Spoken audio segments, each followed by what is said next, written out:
Ես ձեզ կբացատրեմ, հարգելիներս, թե իրականում ով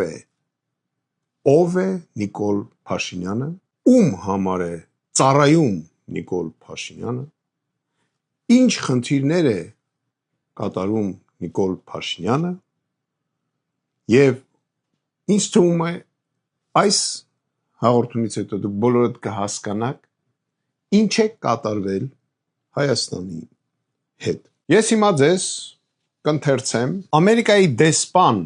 կհիշեք Յովիչ, այդպես մի հատ տիկին կար, մենք սա կհրապարակենք, սա իր զեկույցն է Փաշինյանի մասին, որտեղ գրվում է, որ 95 թվականից Նիկոլ Փաշինյանը համագործակցել է Ամերիկայի դեսպանատան հետ։ Իսկ այս փաստաթղթի, որը զեկույց է, ոման Ամերիկայի հատուկ ծառայությունների աշխատակից պսևդոնիմը Միլլեր զեկուցում է, որ կոնտակտ է տեղի ունեցել, կոնտակտը հաստատվել է Նիկոլ Փաշինյանի հետ, սա էլ ենք հրապարակել։ Կապը հաստատված է։ Լրագրողը ինքն է համագործակցության պատրաստականություն ցուցաբերում։ Պոտենցիալ առումով կարող է հետաքրքրություն ներկայացնել, սակայն նկատվում է որոշ հոգեբանական դժվարություններ։ Նա հիստերիկ է, ագահ, ոչ պարտաճանաչ, սակայն ակնհայտորեն բավականին տաղանդավոր է։ Հաստատել է, որ պատրաստ է աշխատել մեզ հետ։ Առաջարկում եմ յուրաքանչյուր հանձնարարություն կատարելու համար վճարել 300-ից $500 եւ պարբերաբար հաշվետվություն կուղարկվի իր մասին։ Քանի որ Նիկոլ Փաշինյանը դիտարկվում էր որպես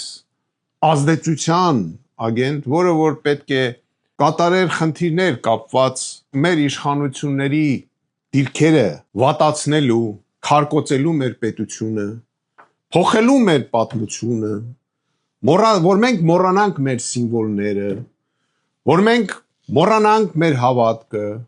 որ մենք դառնանք, չգիտեմ, այնտեղ սեկտանտներ, չգիտեմ ինչեր,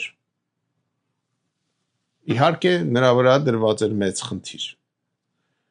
Դեսպանը զեկուցագիր է գրում, որը որ վերաբերվում է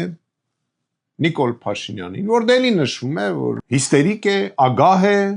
փողի հանդեպ, ոչ մի սիրտը կայնում է,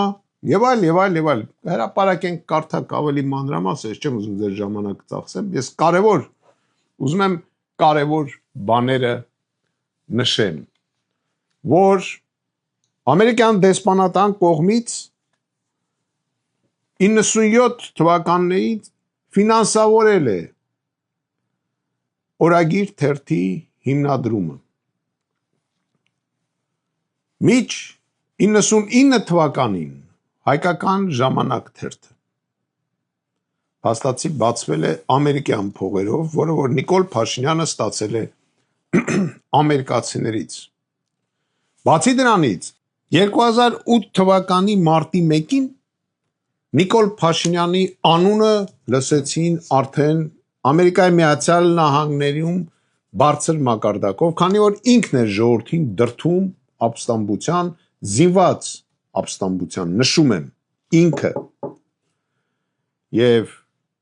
իհարկե դեսպանը պետք է բացատրեր, թե Նիկոլ Փաշինյանը ով է։ Եվ փաստացի դեսպանը ասում է, որ 95 թվականից իրենք համագործակցել են, իսկ մյուս փաստաթուղթի հիման վրա 96-ին ինքը արդեն դարել է ամերիկյան ագենտ։ Փաստացի դավաճան, ինքը հայ ազգի դավաճան է։ Ինքը չի ծառայել հայ ժողովրդին երբևիցե, ոչ մի դեպքում։ Ինքը նույնիսկ այն թերթերը, որ բացել է, չգիտեմ, լրատվական միջոցները, որ իր ձեռքի տակ ունեցել է, նա չի ծառայացրել հայ ժողովրդին։ Ինքը մարտի 1-ին հայ ժողովրդին հանել է եւ դրթել է արճակատման, որի արդյունքում արյուն է թափվել։ Ինքը 20 թվականին մեզ տարել է պարտության։ Ինքը 23 թվականին միանձնյա հանձնել է մեր Արցախը։ Բոլորդ գնացեք ընտրելու։ Շանս ունեք խաղաղ ձևով սրան հանել ու ռադանել։ Հակառակ դեպքում սպասվում է քաղաքացիական պատերազմ։ Սա դավաճան է, տվեց մեր հողերը, տվեց Սյունիքը, տվեց Ընդերքը, ամեն ինչը, լսեք, ամեն ինչը, ոնց որ ինքը տկլոր եկել ամել մեզա տկլորացնում։ Մի ընտրեք դրա։ Մի ընտրեք, տեսեք, ես չեմ ասում գնացեք 15 համար ընտրեք, գնացեք 3-րդ համար ընտրեք, գնացեք չգիտեմ որ համար ընտրեք, չէ, գնացեք ընտրության, մի ընտրեք Նիկոլին, մի ընտրեք, փոխեք երկիրը, բերեք նոր մարդ, վերջի 30 տարվա մեջ, ոչ մեկ 3 սրոք չի եղել երկրի ղեկավար, ու առաջինը չպետք է լինի Նիկոլ Փաշինյանը, այդքան բան, մնացածը կհրապարակենք, թողում եմ ձեր դատողությանը։ Իմ կարծիքը իրա մասին դուք լսեցիք։